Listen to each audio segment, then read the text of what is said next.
In today's modern life, many of us often experience fatigue and pressure that arise from within our own minds. The inner voice, or the voice inside the head, can be a source of anxiety, worry, and sometimes relentless negative thoughts. For those who have reached middle age, this noise can make the heart feel restless and uncomfortable. Over 2,500 years ago, the Buddha, with his profound wisdom, pointed out the path to liberation from these inner mental disturbances. He taught that we should not fight or run away from these thoughts, but rather learn to observe and deeply understand their nature. Eliminating the inner voice, according to the Buddha's teachings, is a subtle process of transformation, helping the mind become more peaceful and free. According to the Buddha's teachings, the inner voice often arises from three primary poisons: greed, hatred, and delusion. Greed is desire, hatred is anger, and delusion is ignorance about the true nature of things. When these poisons dominate, our mind becomes disturbed and difficult to control. However, if we practice mindfulness, vigilantly observing every thought and feeling that arises in the mind without judgment, those voices gradually lose their disruptive power. Vipassana meditation is one of the most important practices to eliminate negative inner voices. By focusing on the breath and experiencing each present moment, we learn to clearly recognize the arising and passing away of all mental phenomena. When aware of the impermanence of every thought, we no longer cling to or allow them to control us. This creates a safe distance between ourselves and the self-talk inside our head. That distance brings freedom, no longer being trapped in the negative stories the voice tells. The Buddha taught that true freedom is the ability to observe one's mind without being swept away by negative emotions or unnecessary worries. Besides Vipassana, combining ethical practices such as keeping precepts, practicing compassion, and chanting also helps calm the mind and reduce the noise of the inner voice. Compassion allows us not only to treat others kindly but also to be gentle with ourselves, forgiving and understanding our own limitations on the healing journey. For Europeans aged 45 and older, applying these teachings is not merely a religious practice but a practical therapy for soul healing. At this stage of life, many face loneliness, loss, or pressure from work and family. The inner voice may become harsher and more wounding than ever before. However, the Buddha invites us to listen to ourselves with patience and understanding, without judgment or hasty reaction. Through this, we can find deep peace and positive energy to continue life's path, no matter how many difficulties or challenges arise. In summary, eliminating the inner voice, according to the Buddha's teachings, is not about completely silencing the mind's chatter, but transforming awareness into action, helping us gain mastery and freedom with ourselves. It is a spiritual journey requiring perseverance and compassion for oneself, and it is also the path to profound healing of the soul. There is a simple truth that is often forgotten. Thoughts are not who we are. They are merely phenomena that arise and pass away in the mind, like clouds drifting across the sky. However, without the light of wisdom, we tend to mistake thoughts as me, as a fixed self, and it is from this confusion that the voices in our heads begin to dominate and deeply influence our inner life. The Buddha taught that all phenomena are impermanent, and this also applies to thoughts and inner voices. In the Satipatthana Sutta, he clearly instructed us to observe the mind as it is, knowing when the mind has greed, knowing when the mind does not, knowing when the mind has anger, knowing when it does not.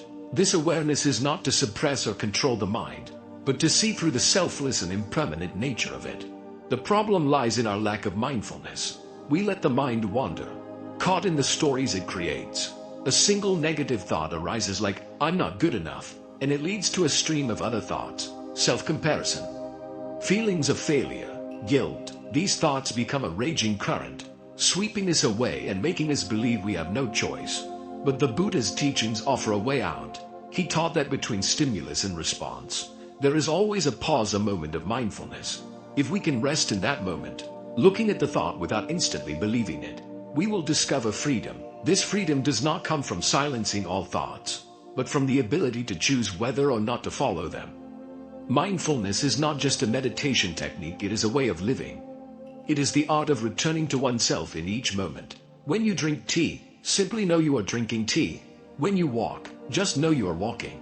In that simplicity, the noisy inner voices begin to fade. They lose their grip because your mind is dwelling in the present where there is no past to regret, no future to worry about. Another powerful tool to quiet the voice in the head is compassion, especially self-compassion. Often, the harshest voice inside us is self-criticism. Phrases like, "I'm useless," "I'm so stupid," we say them to ourselves daily. But the Buddha never taught us to torture ourselves this way. He spoke of letting go, of loving kindness as a healing force. When we learn to treat ourselves with gentleness, those cruel voices lose their reason for being. They cannot survive in an environment filled with kindness and understanding. Instead of judgment, we ask, why am I feeling this way? Where is this pain coming from? Am I believing a false story? And often, the answer alone is enough to open the door to peace. People in Europe, especially those in middle and older age, have gone through many ups and downs. They carry memories, losses, disappointments often unspoken. The voice in their head becomes a constant companion, but not always a kind one. It reminds them of past mistakes, unmet goals, imperfection, and this creates lingering, silent suffering. The Buddha's teachings do not ask us to forget the past, but to see it with understanding. When we accept that we have been hurt, that we have made mistakes, but that we are now walking the path of mindfulness, the past no longer binds us. That inner voice may still be there, but now we listen to it with a compassionate smile, no longer afraid. Imagine the mind as a lake. When the wind blows, the lake becomes agitated and cannot reflect clearly. But when the wind calms, the lake becomes still and mirrors the sky. Practicing the Buddha's path is like calming the wind, returning the mind to its natural stillness. In that silence, the inner voice is no longer the ruler, but just a wave that arises and fades away. This is the path of transformation that the Buddha walked, not to avoid thoughts, but to see their empty, selfless nature. And once we see clearly, we are no longer swept away. One of the most subtle teachings of the Buddha is the practice of non-judgmental observation. When a negative thought arises like, "I am a failure," "everyone is against me," or "I will never overcome this pain," instead of trying to get rid of it, he taught us to observe it, as if we were watching a cloud drift by. We don't have to fight it or analyze it. We just acknowledge, this is a thought that is present. This is a feeling arising. Through mindfulness, we learn not to identify with the content of our thoughts. When we believe that thoughts are absolute truth, that they are me, we become victims of our own minds. But when we realize that thoughts are just transient phenomena, like everything else, we begin to loosen their grip on us.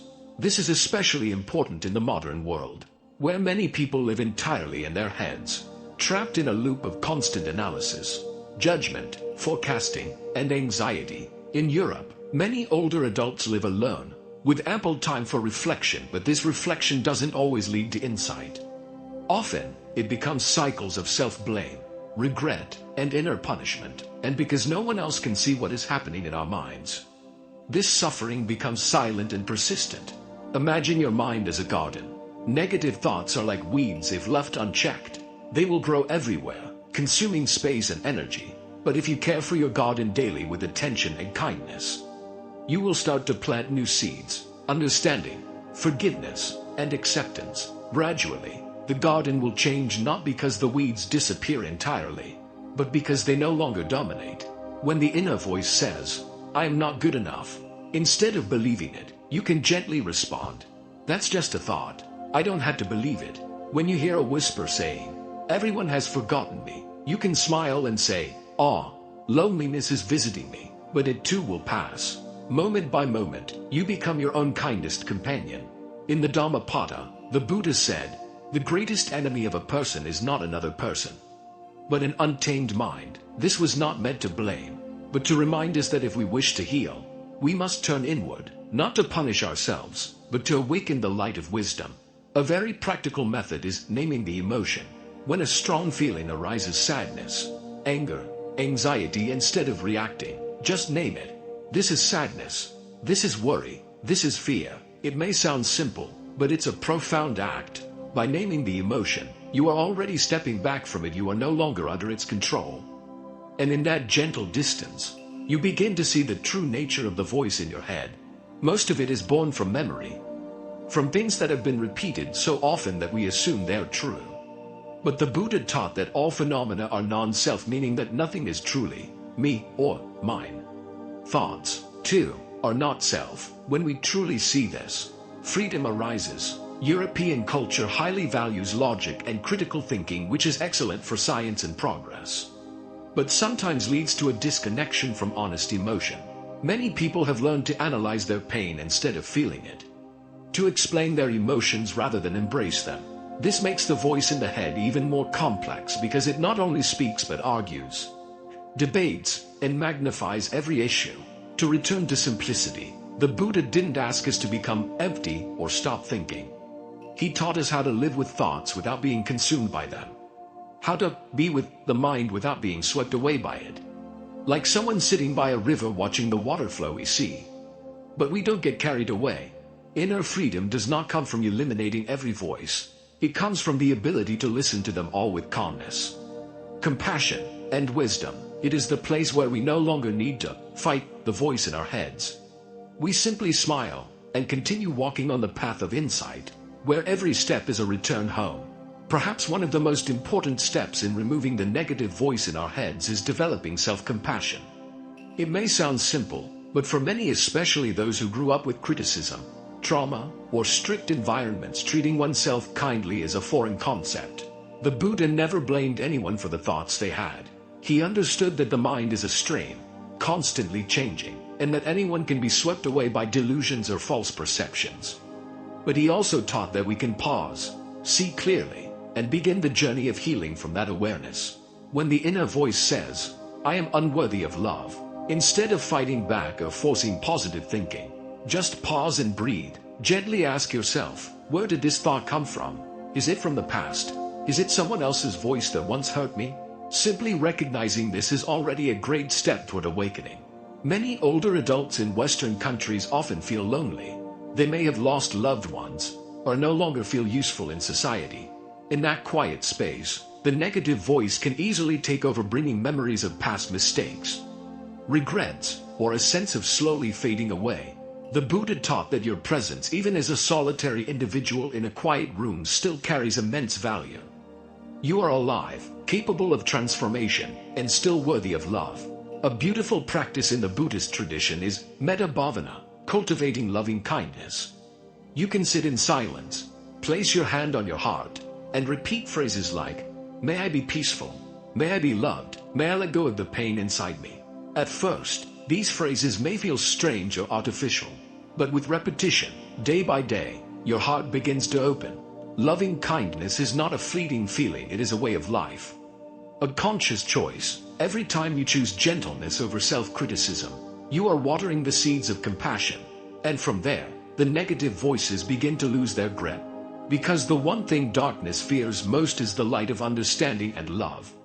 Remember, you don't need complete silence in your head. The goal is not to eliminate all voices, but to grow a new voice, a voice of kindness, understanding, and acceptance. This voice will gently whisper, "It's okay. I'm learning. Every day is a new opportunity." There is a story in the Buddhist canon of a young monk who came to the Buddha and said, "Master, I have too many thoughts in my head. They tire me out. How can I find peace?" The Buddha smiled and replied, "You don't need to fight your mind. Sit with it, like a kind friend. When the mind sees that you no longer want to fight, it will begin to calm itself." This answer may surprise many in the West, where culture often teaches that fighting, improving, and conquering are the only ways to overcome challenges. But in the Dharma, victory does not come from force, it comes from letting go and understanding. You can begin with very small steps. When the voice in your head says, "I am useless because I did nothing today," you can respond, "Today I breathed, I lived," and that is enough. When your mind reminds you of a past mistake, you can say, "I did the best I could at that time.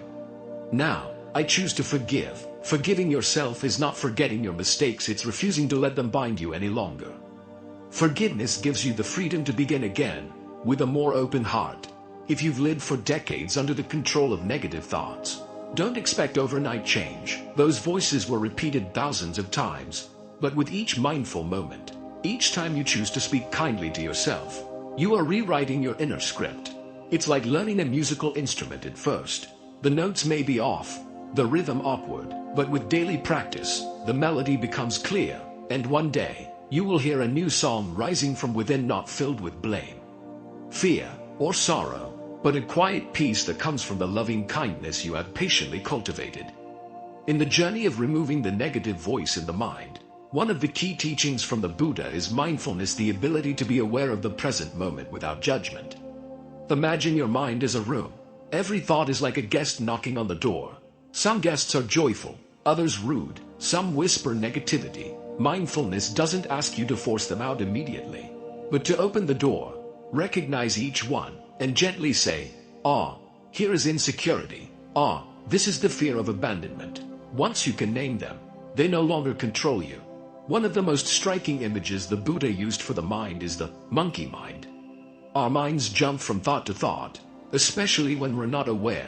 One moment we're thinking about unfinished work, then worrying about health, then replaying an old mistake. These voices pull us around and never let us rest.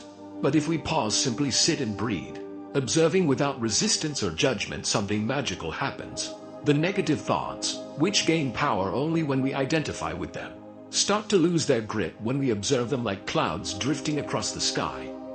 A foundational meditation taught by the Buddha, still widely practiced today, is anapanasati, mindfulness of breathing.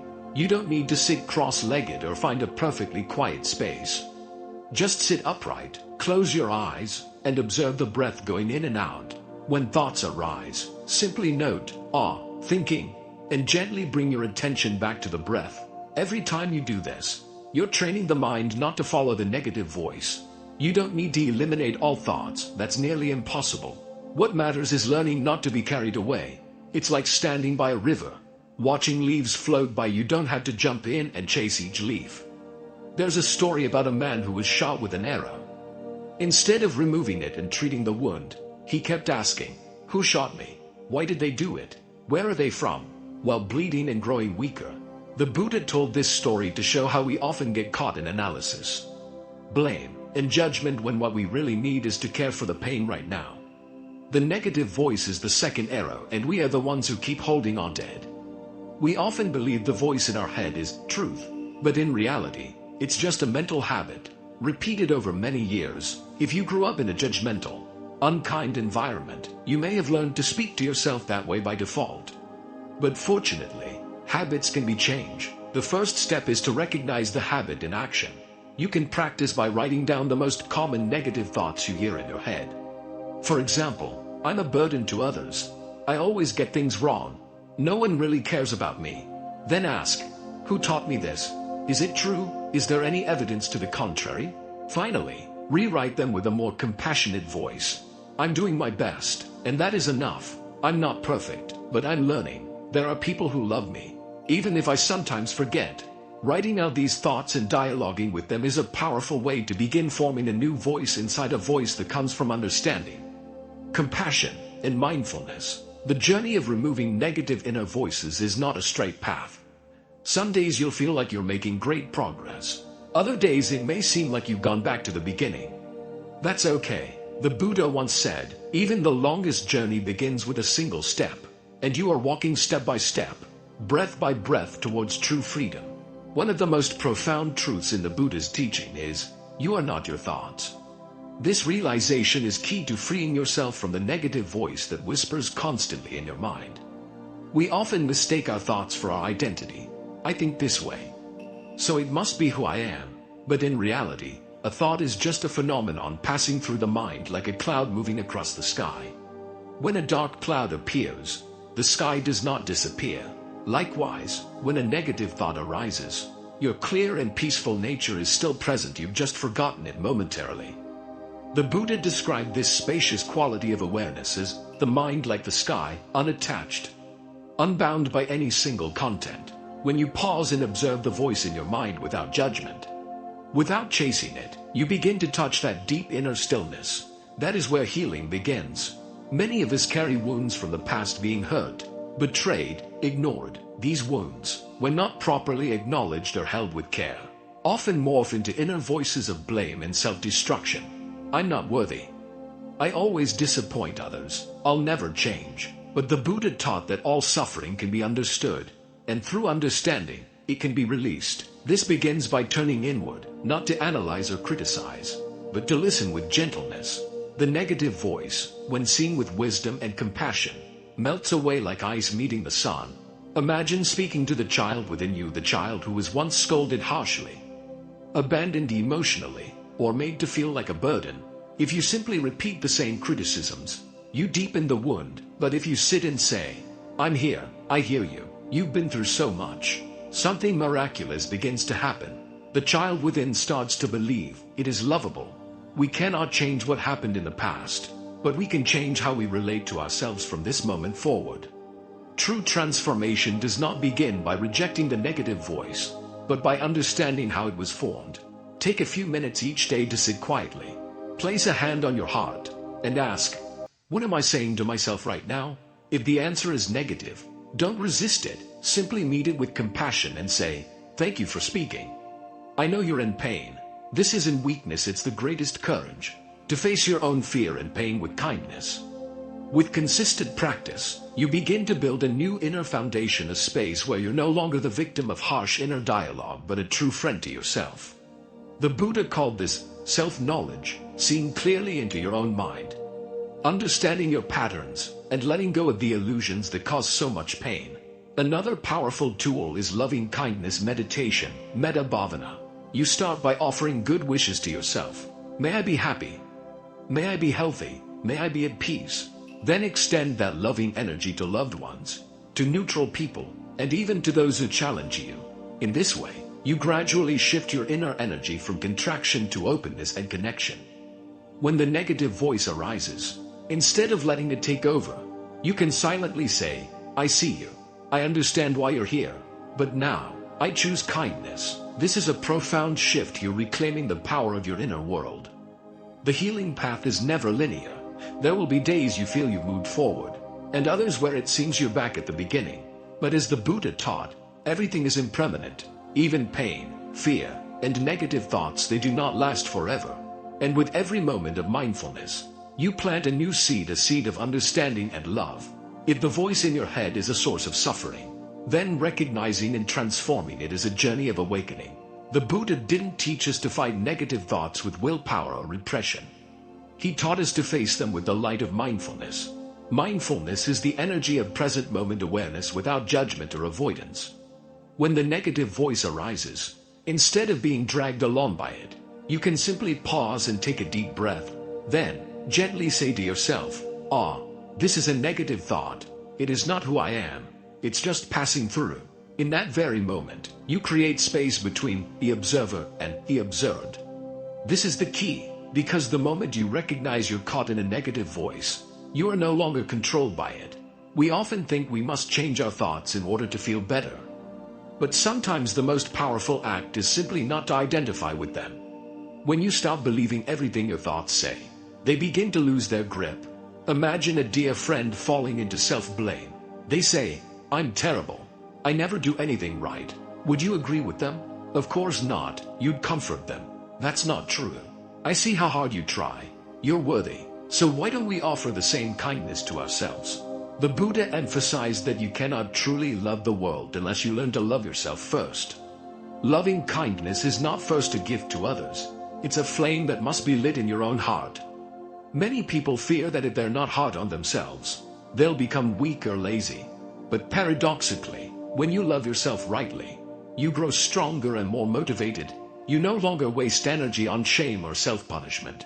You rise from self-respect, not guilt. In the Satipatthana Sutta, the Buddha advised reflecting often on the body, feelings, mind, and phenomena applied to your inner voice. You might ask, what is this feeling? What thought is fueling it? Am I believing something untrue about myself? Can I breathe and let it go? Even a single moment of mindful recognition begins to shift your mind. The negative voice no longer remains a mysterious force, but becomes a signal to return to yourself. A beautiful practice in Buddhism is inner contemplation with loving kindness. When a negative thought arises, you don't push it away. You embrace it like a mother comforting a crying child. You might say silently, "Hello, fear voice, I see you're trying to protect me, but I'm okay now.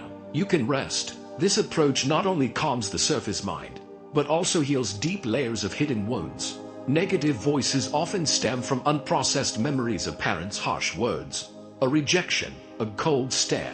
When you practice deep seeing and compassion, you help the inner child grow in a wholesome way. Remember, healing doesn't happen overnight. It's a layered journey, requiring patience and persistence. Every time you pause, breathe, and refrain from following the negative voice, you take a step on the path of liberation. And forgive yourself when you get pulled in. That's natural. The Buddha never asked you to be perfect. He only asked you to be awake. And awakening begins by honestly seeing what is going on in your own mind.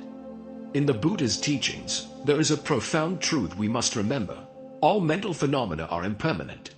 The negative voice in your head is no exception, no matter how strong or persistent it seems. It arises, stays for a while, and then fades away. This insight opens a powerful path of liberation, because when you understand that the negative voice is not you and is not permanent, you are no longer bound by it. There is a meditation practice called watching the mind like clouds passing in the sky.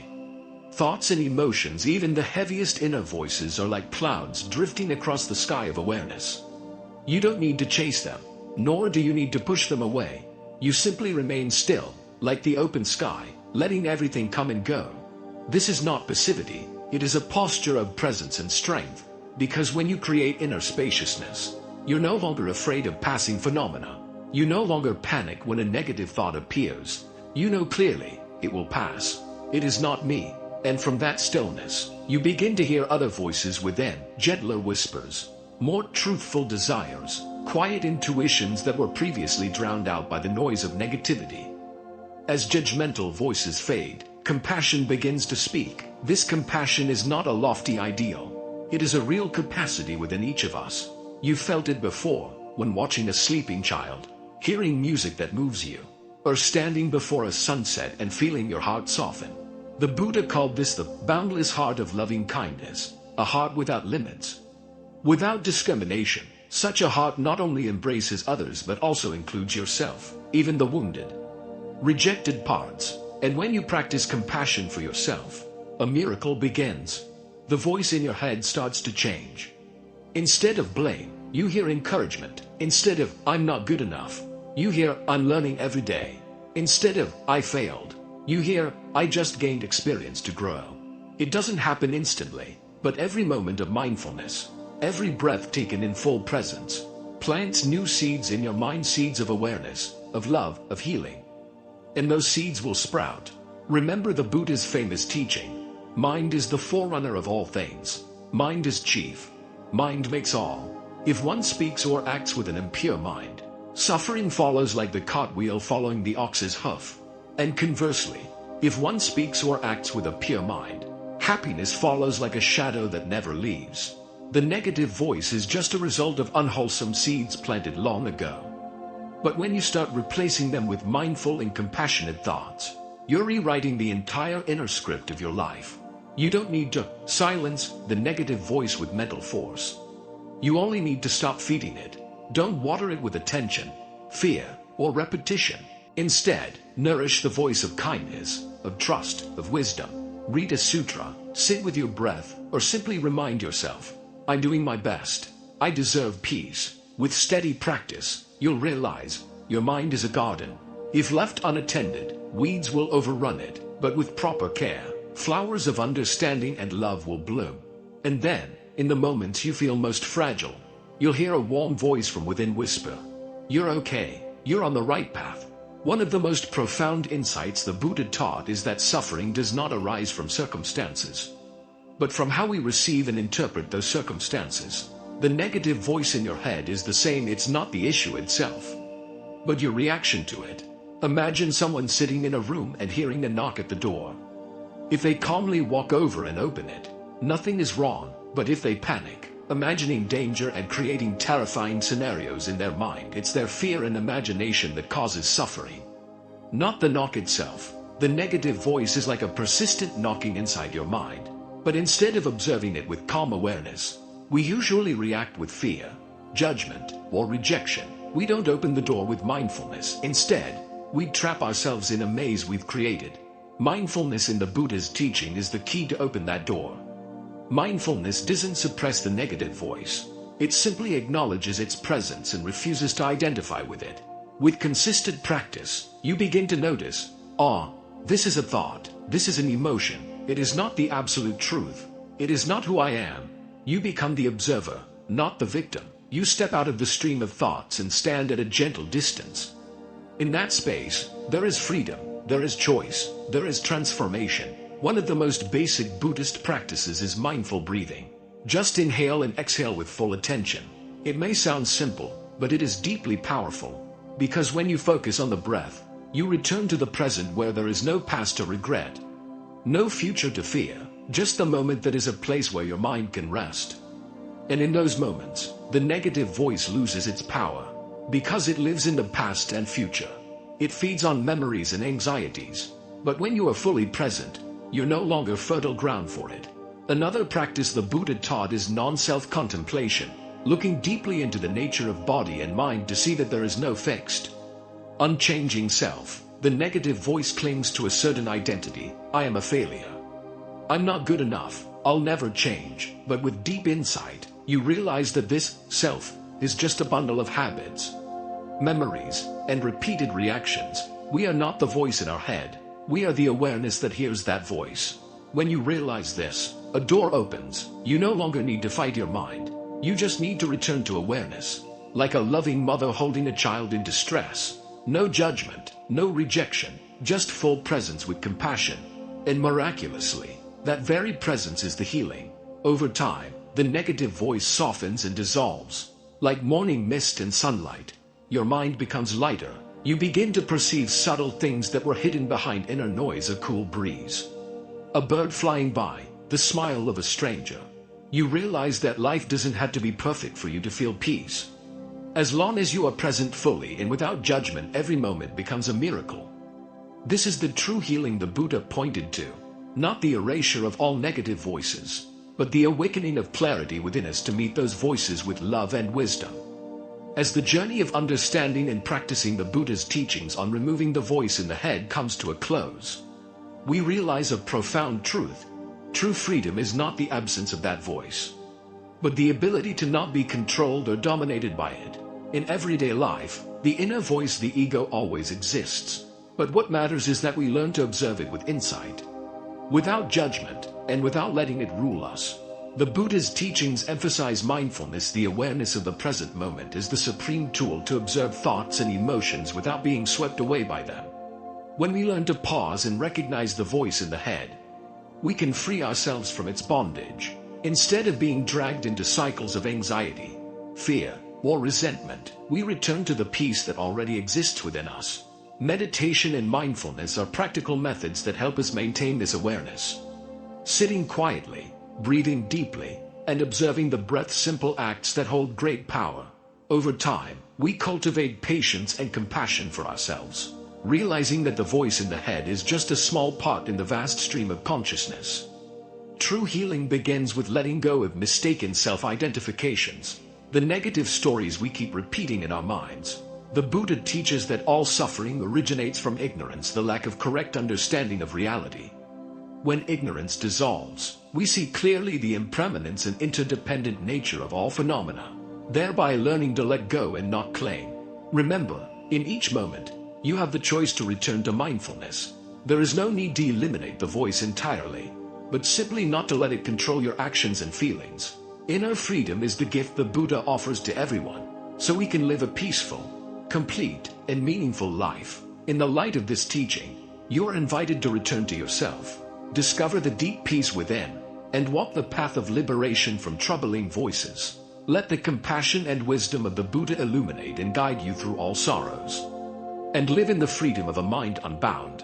Finally, the Buddha's teachings are not just empty words, but a practical path that must be experienced and practiced daily. When you begin to realize that the voice in the head is not your true master, you will find the strength to change, to heal, and to live freely in each present moment.